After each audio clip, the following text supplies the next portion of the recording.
Од вкупно 13 осомничени во случајот Мазут, само 4 завршија зад решетки, покрај тоа што основното јавно обвинителство за гонење на организиран криминал и корупција побара мерка притвор за 5 мина.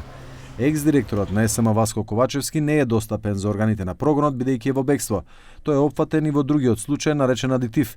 За Адитив во притвор е и екс-комерцијалниот директор Ардијан Муча, кој заедно со другите осомничени за злоупотреба на јавните набавки на мазут во РЕГ Неготино.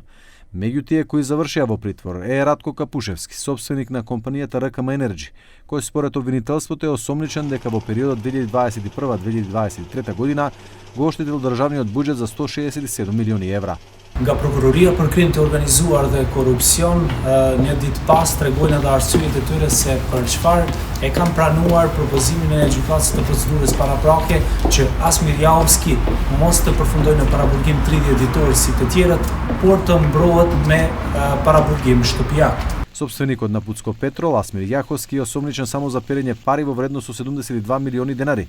Јаховски го избегна притворот со образложение дека е старател на неговите деца, поднесувајќи 3 причини за домашен притвор на своја адреса во село Пласница. Судијата на претходна постапка при донесување на одлуката ги имал предвид околностите истакнати во предлогот на обвинителството, но во исто време ги имал предвид и субјективните околности што се на страната на осомничениот, односно дека истиот со одлука на Основниот граѓански суд Скопје е старател на неговите 4 деца, од кои 3 се малолетни, дека има оформени цврсти врски со државата и сопствена фирма со повеќе вработени, како и дека неговата здравствена состојба е нарушена, зашто доставил документација.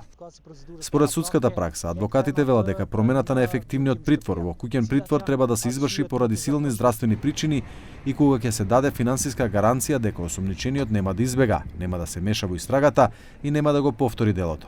Адвокатот Насер Рауфи вели дека во овој случај кривичниот суд му го зема пасошот на осомничениот, кој не смее да се оддалечи од неговата адреса на живење. Paraburgi shtëpiak duhet të qëndrojnë para kushte. Themi zakonisht paraburgimi shtëpiak i bet për të miturit, për gratë shtatzare posaçërisht, por edhe për njerëzit që kanë ndonjë diagnozë, ndonjë smundje, për invalid themi.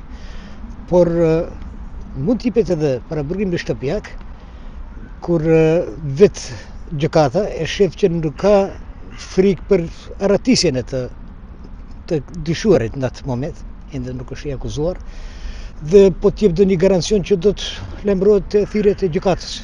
Обвинителството се уште не ја обжали оваа судска одлука. Обвинителството во соработка со полицијата, судот презема действија за обезбедување докази за сопственост на движен и недвижен имот на осомничените како гаранција за евентуално натамошно одземање. Во меѓувреме на останатите 7 осомничени има изречена мерка предпазливост.